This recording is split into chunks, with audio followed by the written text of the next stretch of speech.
자, 오늘 설교의 내용 핵심은 마리아의 절대의 신앙입니다. 자, 유대 나라에 그 당시 2000년 전에 여자가 얼마나 많았겠습니까?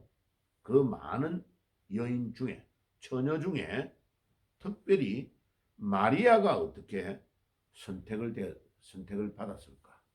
자, 천주교처럼 마리아를 예수님보다 앞세워서 믿음의 대상으로, 신앙의 대상으로 신격화시키는 것은 잘못된 겁니다. 그런데 그 많은 처녀들 중에 마리아가 선택된 것은 왜 그랬을까? 그리고 마리아는 어떤 상황에서 이런 위대한 결단을 내리고 목숨을 걸고 순종할 수 있었을까? 그것은 마리아의 신앙이 탁월한 신앙, 믿음이 있었기 때문에 그렇다. 우리가 마리아와 같은 절대의 신앙을 닮아가야 되고 배워야 되는 것은 맞다는 것입니다. 그래서 크게 네 가지의 측면에서 말씀을 드릴게요. 첫째는 이 마리아는 모든 것이 하나님의 계획과 은혜 안에 있는 것을 알았습니다. 마리아가 계획을 짜가지고 하나님 내가 아기를 낳을게요 이렇게 한 게 아니고 마리아는 전혀 알지 못하는 때에 하나님이 계획을 다 짜시고 천사를 보내어 하나님의 계획이 무엇인가를 알려주었습니다. 그것을 은혜, 그레이스라고 합니다. 그레이스, 은혜를 받았다. 그러니까 모든 것이 하나님의 계획과 은혜 안에 있다는 것을 깨달아야 됩니다. 누가복음 1장 26절에서 33절에 그 내용이 나타났고 마태복음 1장 16절에서 25절에도 동일한 내용이 하나님의 은혜인 것을 알 수 있습니다. 자, 그게 특별히 오늘 읽었던 구절 중에 누가복음 1장 30절에 천사가 이르되 마리아여 무서워하지 말라 내가 하나님께 은혜를 입었느니라. 여러분들이 하나님의 은혜를 입으시는 축복이 있기를 바랍니다. 모든 것이 하나님의 계획 안에 있고 누가복음 1장 26절 그 다음에 가장 낮고 천한 곳이 가장 귀한 곳으로 변했습니다. 이 구유에서 가장 위대한 예수 그리스도가 탄생한 것입니다. 그러니까 그것도 이스라엘의 가장 시골 중에 하나인 유대 베들레헴의 구유 안에서 가장 위대하신 예수, 아기 예수가 탄생한 겁니다. 그리고 하나님께서 마리아를 이미 다 알고 계셨다는 것을 오늘 본문을 통해서 우리는 잘 알 수 있습니다.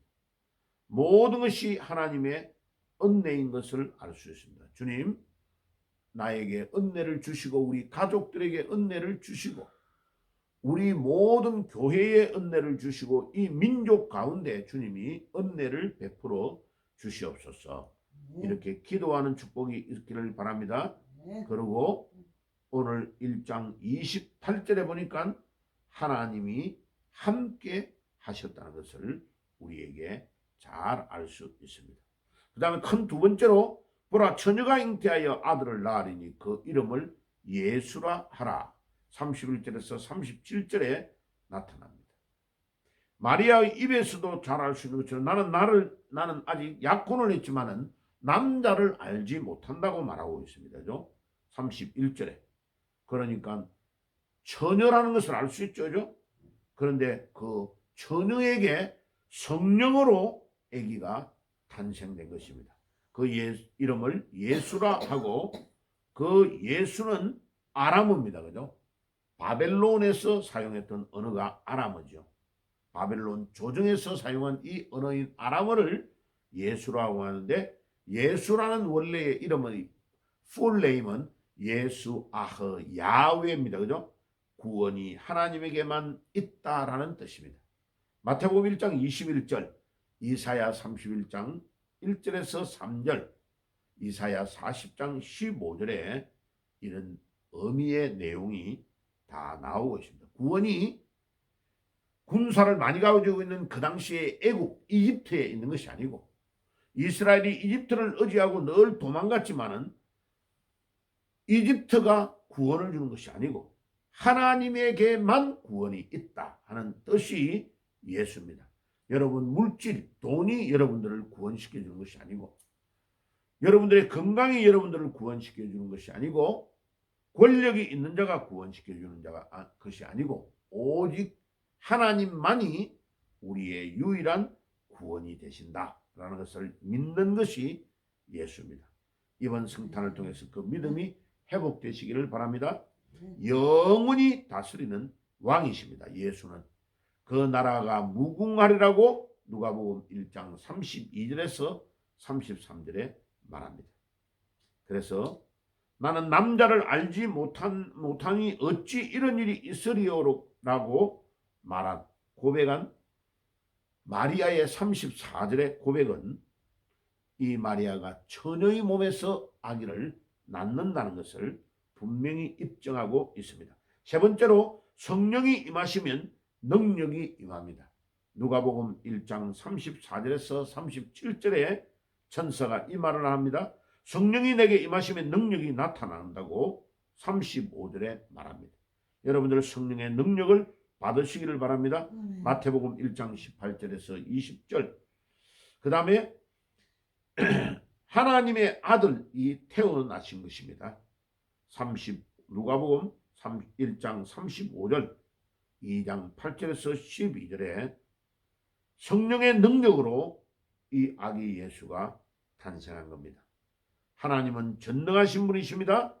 36절에서 37절에 보면, 그래서 우리가 이 전능하신 하나님을 의지하고 믿음으로 승리해야 되겠습니다. 마지막으로 네 번째, 마리아는 절대의 신앙을 가졌습니다. 38절에 자기가 그 당시에 신명기 22장 22절에서 24절, 레위기 20장 10절의 율법을 이 마리아는 다 알고 있었습니다. 그 당시의 법으로는 처녀가 임신을 하면 돌로 쳐 죽이게 되어 있습니다.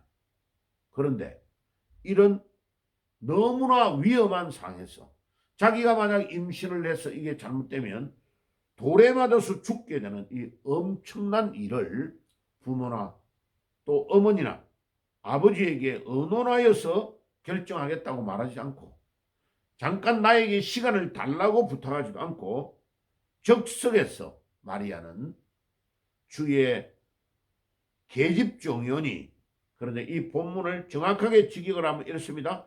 보소서 주님의 시녀이오니 당신의 말씀대로 나에게 이루어지이다, 이렇게 38절에 고백한 겁니다. 직역을 하면 그래요. 헬라어 원어를 직역하면 보소서 주님의 시녀, 시녀는 영어로 핸드메이드를 말합니다. 주님의 시녀이오니 당신의 말씀대로 나에게 이루어지이다. 목숨을 걸은 겁니다.